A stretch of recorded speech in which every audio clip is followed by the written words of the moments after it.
tarder, nous avons la Bible à la biso. Nous avons le canal à Luka.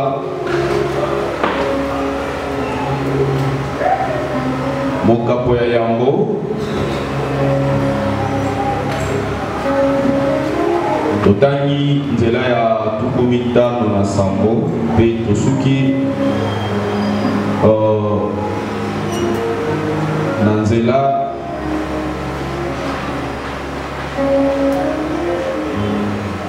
tolobi tozui mukanda na Luc chapitre 1er verset 57 kino verset 66 totanga ba texte mibale. Premier texte na biso ya Moana, totangi na kombo na Yesu Kristo.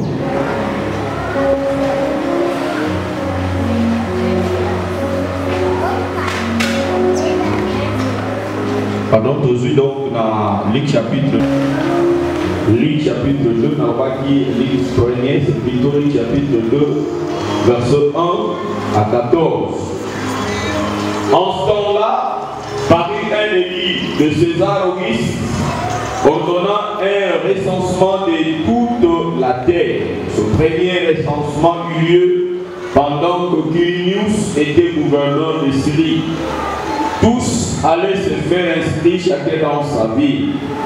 Joseph aussi monta de la Galilée, de la ville de Nazareth, pour se rendre en Judée, dans la ville de David appelée Bethléem, parce qu'il était enceinte.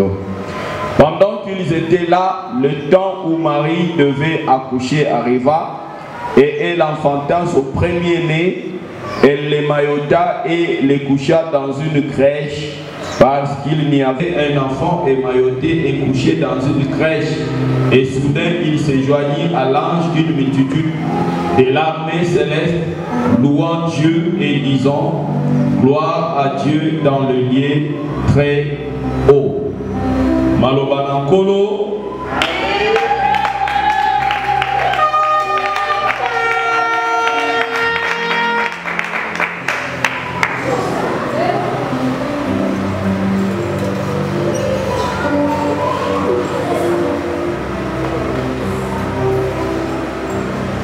Dans Matthieu, dans une texte à Matthieu chapitre 1er,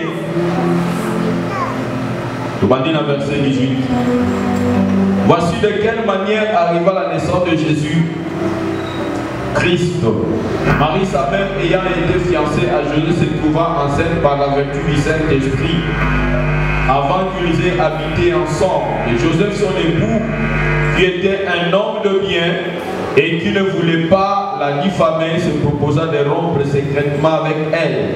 Comme il pensait, voici un ange du Seigneur lui apparut en songe et dit: Joseph, fils de David, ne crains pas de prendre avec toi Marie ta femme, car l'enfant qu'elle a conçu vient du Saint-Esprit. Elle enfantera un fils et tu lui donneras le nom de Jésus. C'est lui qui sauvera son peuple de ce péché. Tout cela arriva afin que s'accomplisse ce que le Seigneur avait annoncé par les prophètes. Voici la Vierge sera enceinte, elle enfantera un fils et on lui donnera le nom d'Emmanuel, ce qui signifie Dieu avec nous. Joseph s'étant réveillé fit ce que l'ange du Seigneur lui avait ordonné. Il prit sa femme avec lui. Mais il ne la connut point jusqu'à ce qu'elle ait enfanté un fils auquel il donna le nom de Jésus. Chapitre 2. Jésus étant né à Bethléem en Judée, au temps du roi Hérode. Voici deux mages d'Orient arrivèrent à Jérusalem et dit: où est le roi des Juifs qui vient de naître? Car nous avons vu son étoile en Orient et nous sommes venus pour l'adorer. Le roi Hérode ayant appris cela fut troublé et tout Jérusalem avec lui. Il assembla tous les principaux sacrificateurs, les scribes du peuple et s'informa auprès d'eux du lieu où le Christ devait naître. De lui dire à Bethléem en Judée, car voici ce qui est écrit: par le prophète. Et toi, Bethléem, terre de Juda, tu n'es certes pas la moindre entre le principal ville de Juda. Car de toi sortira un chef qui mettra Israël mon père. Alors Hérode fit appeler secrètement le mage et s'acquit soigneusement auprès d'eux. Depuis combien de temps le doigt briller? Puis il les renvoya à Bethléem en disant: allez et prenez des informations exactes sur les petits enfants. Quand vous l'aurez trouvé, faites-le-moi savoir afin que j'aille aussi moi-même l'adorer. Après avoir entendu le roi, il partit, et voici l'étoile qu'ils avaient vue en Orient aller devant eux jusqu'au moment où, arrivé au-dessus du lieu où était le petit enfant, elle s'arrêta. Quand ils aperçurent l'étoile, ils firent saisir d'une très grande joie. Ils entrèrent dans la maison vers le petit enfant avec Marie sa mère, se prosternèrent et l'adorèrent. Ils ouvrirent ensuite leurs trésors et lui offrirent en présent de l'or, de l'encens et de la myrrhe. Puis, divinement avertis en songe de ne pas retourner vers Hérode, ils regagnèrent leur pays par un autre chemin. Amen, amen. Mes frères et sœurs dans le Seigneur, et Nabal Nayaïkoudi en particulier, Lelo Tozali, ko célébrer Mokolo ya Mbotama ya Yesu. Biblia eza kotalisa na biso ete Yesu Mbotama na ye ezalaki na bokeseni na bambotama ya bato nyonso. Mpona nini? Parce que biso po tobotama toyeba mwana kobotama akozala ndenge nini. Les quelques cas rares ezalaka mpe ke Nzambe atalisi ota mosu na ndoto obota mwana mwasi okobota mwana mobali. Mais seulement mpona ntina na Yesu avant abotama bambula ebele plusieurs années avant basakola déjà kobotama na ye. Esaïe alobela yango, Daniel alobela yango, et basakole mususu pe ebele balobela makambo ya mbotama. De même Jérémie alobela yango. Eza batu oyo baleka kala. Et en plus bazotalisa na biso ke kobotama ya Yesu Christ ezalaki tout à fait particulier, parce que mwana nyonso abotamaka na nzela ya tata na mama, mais mpona Yesu Kristo ezalaki différent. C'est le seul enfant au monde entier oyo conception na ye esalamaka na nzela ya papa na mama te, mais ezalaki na nguya ya molimo mosantu mwasi azwaki zeli oyo ayebaki mobali te, pe Yesu ayebaki kobotama. Lelo, mes frères et sœurs dans le Seigneur, nous allons kosepela na milulu ya mbotama ya Yesu. Soki otali na ba réseaux sociaux, na ba église, na ba d'une manière générale, Noël est comme a fait moko controversé. Ba bisusu balobi eza fête ya bana nzambe te, o eza fête ya ba pagano. Na monaki mwa moko atindeli nga vidéo bazo expliquer origine ya fête ya Noël. En fait, ce qui importe oeza mutuya ezali ete balinga te Yesu abotama mokolo moko. Et soki Yesu abotamaka te alingaki amata na ekulusu te. Et soki mpe amataki na ekulusu te alingaki akufa te. Et donc soki akufaki mpe te tolingaki tobika te. Mais le coup la Yesu abotamaki, donc ça vaut la peine. Et ça na tutuya doyeba ko célébrer mbotama ya Yesu Kristo. Et nakati na mbotama wana bazali koyebisa biso ete banjelu bazobeta masolo balobi ete nkembo na Yahweh na likolo pe mabele bosepela. Parce que la Bible est était mot qui les a qui n'a pas bokonzi ya Satan. Mais c'est que la qui moutou moko aya pour être akango la boki mokili na se na nguya ya molili ya Satan. Yango wana Yesu Kristo ayebaki kobotama. Et voilà pourquoi Biblia ezoloba ete esengo na mokili na bato ya mitema malamu. Bato ya mitema malamu ezali ngana yo oyo tondimeli Yesu Kristo.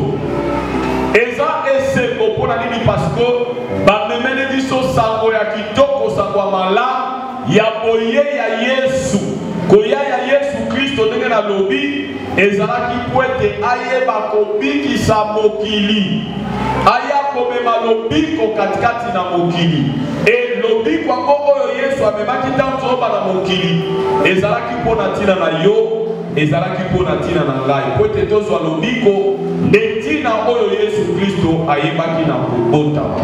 Yango Biblia ezoloba ete esengo na mokili, esengo na kati na bato ya mitema malamu bavandi na mokili, po ete nguya ya bowumbu ekozala lisusu likolo na bango te. Yango baoyo bayambi Yesu Kristo na kati na bongo na bango nde Biblia ezoloba ke bakomi affranchi, bakomi na bonso.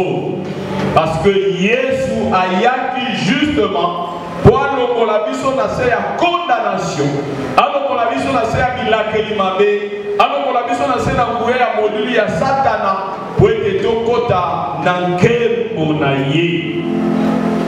Eloko mosusu bazali koyebisa biso na mbotama ya Yesu, balobi ete mokonzi Herode na Israel na Jérusalem mobimba bazalaki na trouble.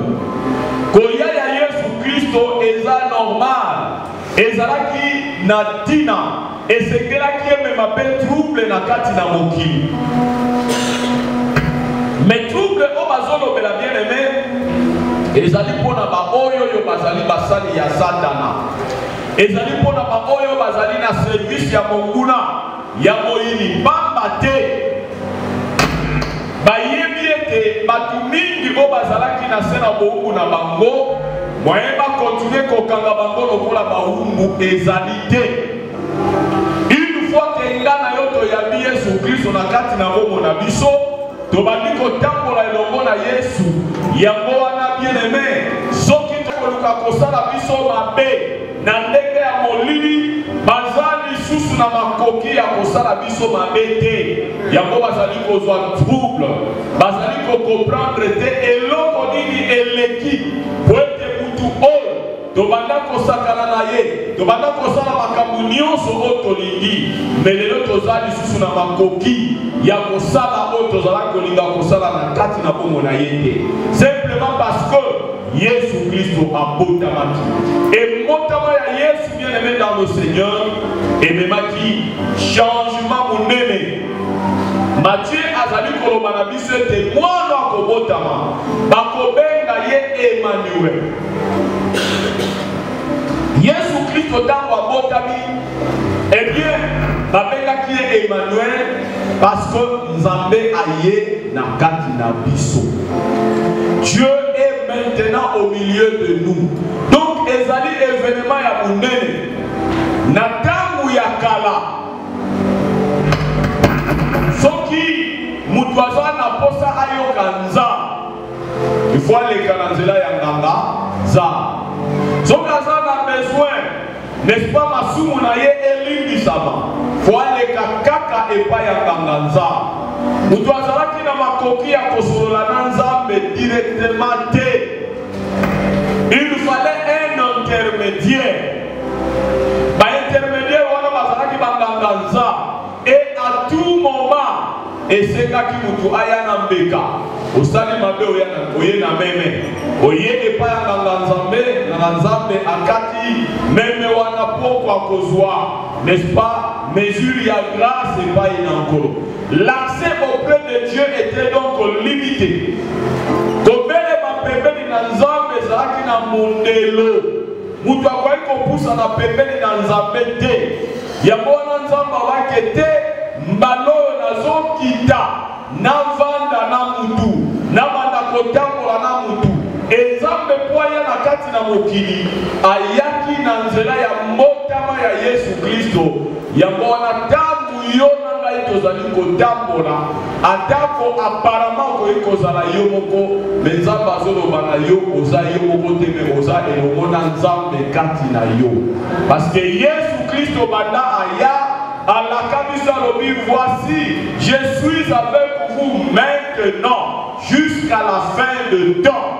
Yango babengaki ye Emmanuel elakisi nzambe aza elongo na biso. Même ndenge tosangani awa bandeko balingami Yesu Kristo aza elongo na biso. Donc fête ya mbotama na Yesu Kristo ezali fête ya munene, eza fête ya mutuya, ezali na tina na yango. Poete soki Yesu abotamaka te lobiko elingai koya te. Bien-aimé dans le Seigneur. Et donc sans y a fête ya Noël, Yesu ayaki po a changé makambo na se na moi oyo. Il était venu pour changer le système de ses membres. Batu bazalaki na ndelo, batu bakoki kopusa na pembeni na nzambe te, mais esekaki nzambe aya po ete mutu azala suna barrière te ya kosolola na nzambe na ye. C'est comme ça que même dans nos chambres, même dans la toilette, même dans les arbres, même dans la douche, partout ici quand on s'allie, on peut la Yesu, on peut la Nzambe, et cela est devenu possible grâce à Koya ya Yesu Christo. Parce que avant Yesu Christo aya, batinyo sur babana okende na Jérusalem, pour okende kongumba mela Nzambe, mais kongumba mela yango ezalaki na ndelo. Batinyo sur babana kovanda libanda, kaka nganga Nzambe mutwana okota na kati na tempelo, pour la kweba kotumbela Nzambe mbeka, mais batinyo sur bazali kovanda na libanda na parvis. Voilà pourquoi mes frères et sœurs dans le Seigneur, mbotama ya Yesu Kristo ezali na tina na yango. Koya na Yesu Kristo ememeli biso lobiko. C'est la première des choses. Avant que Jésus ne puisse monter sur la croix, et c'est là qui abotama liboso. Abotami aye kovanda na biso, azotambola na biso, azolia na biso. Yango babengaki ye Emmanuel. Nzambe kati na biso. Biblia elobi ete na tangu mokili lisumu ekotaki na kati na mokili. Bitumba esalami na lola. Biblia elobaki mawa na mokili. Na batu bavandi na kati na mokili. Poete Satana akiti na nguya nyonso. Pona kosala mabe na kati na mokili. Ezalaki mawa pour la terre. Parce qu'il n'y avait pas de salut. Mais tant que Jésus Christ a botami, a mettre fin na système ya malheur. Pour la batu oyo nyonso bayami Jésus Christ na kati na mitema na bango. Alors, eloko mususu, mbotama ya Yesu Christ, ça veut dire que lelo ezali célébration ya ba, mais eloko amutuya na mbotama wana, pointe mbotama ya Yesu Christ ezwa sens, ezwa tina, na kati na bongo na biso, esengeli biso moko, tobotama mbotama ya sika na kati na bongo na biso. Nous devons passer par la nouvelle naissance. Yesu tamboye aye kobongo la makam. Makambo ndenge bandako tambola na se na moi oyo. Depuis que Yesu abandi l'histoire ya sike bandaki. Toyebaki ete na tango wana mibu et bandako kende de haut vers le bas. Mais avec l'arrivée de Jésus, même ma calendrier échangea. Calendrier ezalaki de haut en bas et comme de bas en haut. On comptait maintenant de façon croissante. Avant ezalaki de manière décroissante. Mais tant que Jésus Christ a eu mibu échangé, l'an 0 est banni, makambo ebongwani, calendrier ya Yesu est comme adopté à travers le monde entier. Nege babete mokili ezalaki bouleversé. Eh bien bouleversement wana ezalaki kaka pona Hérode te, oya bandako représenter Satana, mais ezalaki pona batu nyonso pe mokili mobimba. Yesu ayaki komema makambo ya sika na kati na mokili. Même sur le plan mondial, Ndenge na uti koloba et tes calendriers échangés, babandi ko compter des euros en allant vers le haut. Et nyonso wana ezali kaka na boye ya Yesu. Donc Yesu aye komema mbongwana na kati na mokili. Mbotama ya Yesu Kristo ememaki mbongwana na kati na mokili. E mbotama wana pwezwa tina na kati na bomo na biso. Esengeli emema pe mbongwana na kati na bomo na biso na mitema na biso. Et là, la naissance de Jésus aura un sens. Et kozwatina na kati na bomo na biso. Mais soki mbongwana na kati na biso ezalite eza problème. Bandeko balinga, yango Yesu abotama ndenge na lobi, il y avait un système de comptage ezalaki ya ba année. Il y avait un système de comptage ya ba mois ezalaki. Il y avait un système de comptage ya ba jour ezalaki. Yango wana par exemple okoyoka keno na tangu Yesu na tangu wana banda koloba 6e heure. Donc balobi eza 6e heure, en réalité eza 6 heures. Mais il faut ajouter 6. Ça veut dire 12 heures. Mais tant que Yesu a calendrier échangé, on commence à compter les heures normalement. Babandi na 0 heure ti baké kosuka na 24 heures. Yango na obi ete mbongwana eyaki na boye ya Yesu. Non seulement mbongwana ezalaki spirituel, mais déjà mbongwana et se manifestait sur le plan matériel. Système de choses. O ezalaki na tango wana échangé.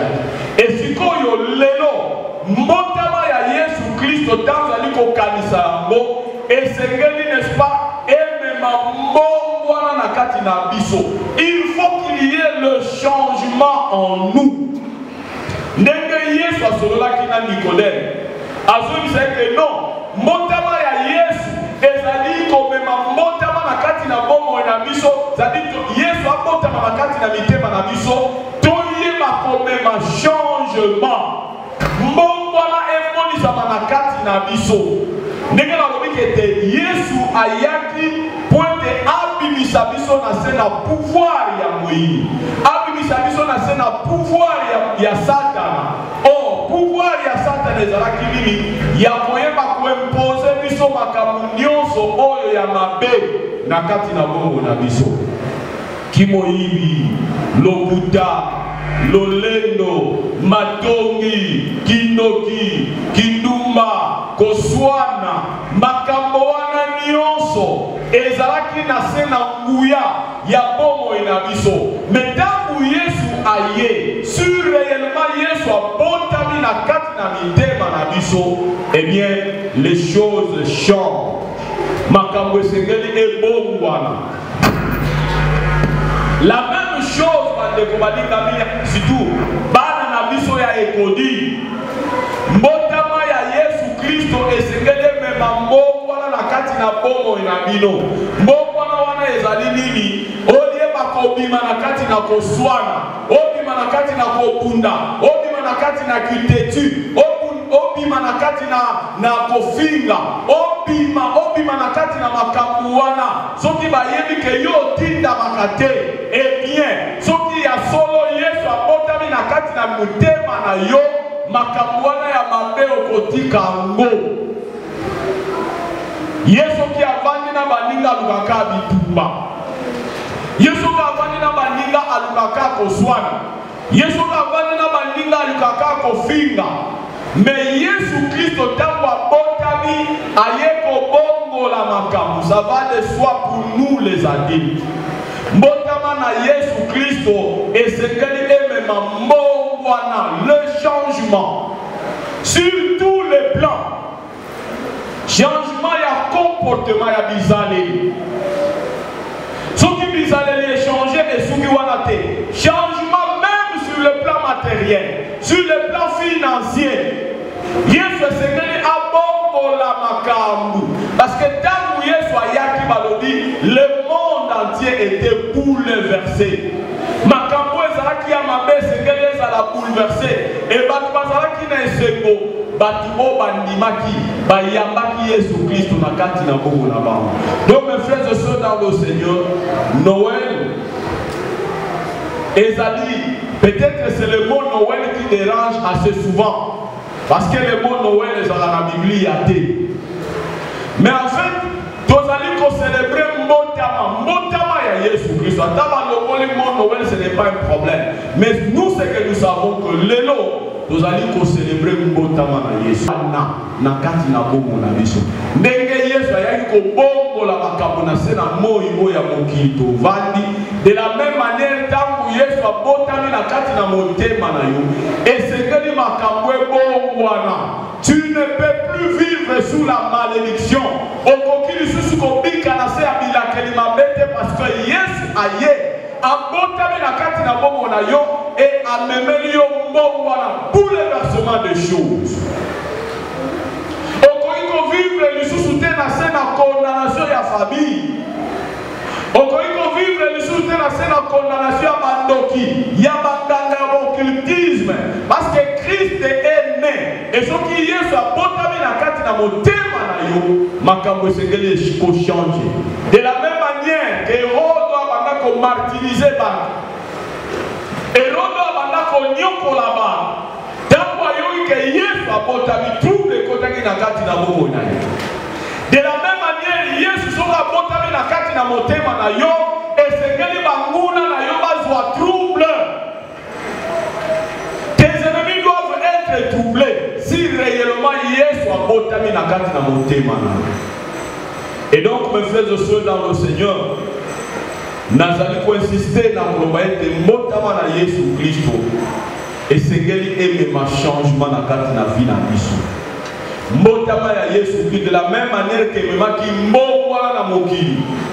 Satana akoma ki na problème.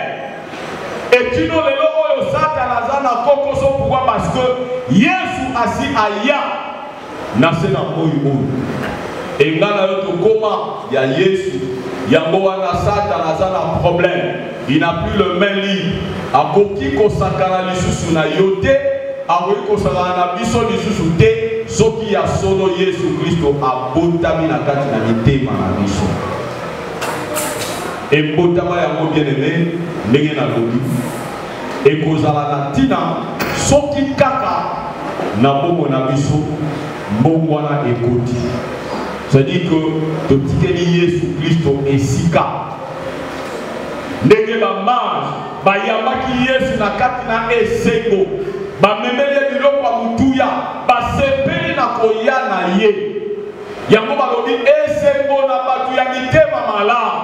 Les hommes pris de bon esprit, de bonne foi, bato oyo mitema na bango eza disposé et c'est Jésus peut amener ce changement. Ako mema mbongo wana na kati na bongo na biso soki kaka totiki ye abotama na kati na mitema na biso. Nous pouvons crier Noël. Yesu abotami eza bien. Eza lokola slogan. Mais point de slogan wana ekoma na tina esengelo tika Yesu abotama na kati na motema na yo. Okotika Yesu abotama na motema na bongo no lenge kani. Justement, na koeba ko kotisa mbongo wana na vie na yo. Et mbongo na ngo ezali ya koyeba ko pesa mokongo na makambo nyonso wana ya mabe. Et bandai ko konza yo nanga. Salaki batu ya koswa, batu ya lolei, batu ya kindoki, batu ya kindumba, batu ya moyibi, batu ya matombi, batu ya makambo nyonso wana oyo toyebi. Soki Yesu abotami esengeli nguya nango ezala étouffé. Kaka moto oyo yo mbongo na ezakati naenda koganga Yesu abotami akozala na esengo ya mbotama na Yesu. Mais soki na kati na bongo na biso mbongo na ezate wana mpe mbotama ya Yesu eza na sens te na kati na bongo na biso. Kolate lamba ezali sukote eza mabete na yete bana bazuluka bilamba ya sika. Mais ce qui est important weza ya motuya ezali Yesu abotama na motema, c'est-à-dire abongola bomo na yo, abongola bizaleli na yo, abongola comportement na yo. Et dans makambone ko bongwana akoma mokonzi pe akobebisa ndenge ayaka kobema trouble na mokonzi ya Hérode azalaki troublé et suka nango ayebaki na kokufa parce que alukaki kobundisa kaka Yesu. De la même manière, soki otiki Yesu abotama na kati na bomoi na yo, banguna na yo bakozala troublé et soki bakontinue kobundisa yo, baluki koboma yo, bangonde bakokufa na place na yo parce que Yesu abotami avandi na kati na bomoi na yo. Et koya ya Yesu ndenge na lobi ezali nzambe elongo na biso. Est-ce que tu es avec Dieu? Est-ce que nzambe atambolaka no elo? Est-ce que lelo oyo oui, je marche avec le Seigneur? Soki ezali bongo alors ozali mutu oyo okoki kosepela na mbotama ya Yesu. Mwana ekoli soki Yesu a changé mo bizaleli na yo, alors que vous savez que Noé, Yesu abotami na motema nanga, wana oza na tina ya kosepela. Mais soki kati na yo o changer te, wana Noël eza na tina te. Donc la fête de Noël a tout son sens lorsqu'en nous il y a le changement de mentalité, il y a le changement de vie. Tant que nous allons influencer vie na biso, alors à ce moment-là, nous allons célébrer Mbotama na Yesu. Na kati na bomo na biso. Donc interpellation na biso na tongo alelo ezali ete tika Yesu abotama mobimba na kati na bomo na. Ça veut dire a influencer vie na yo mobimba.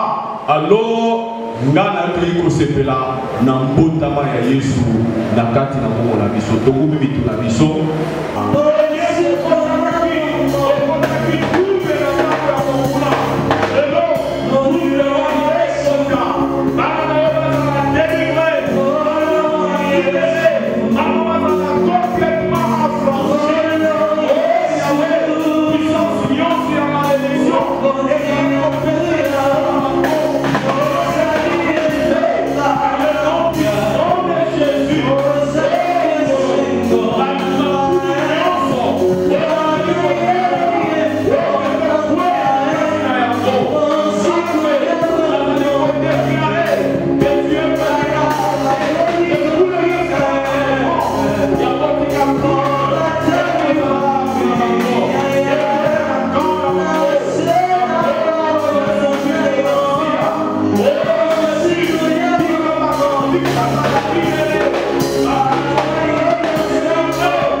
Toujours na GTV News.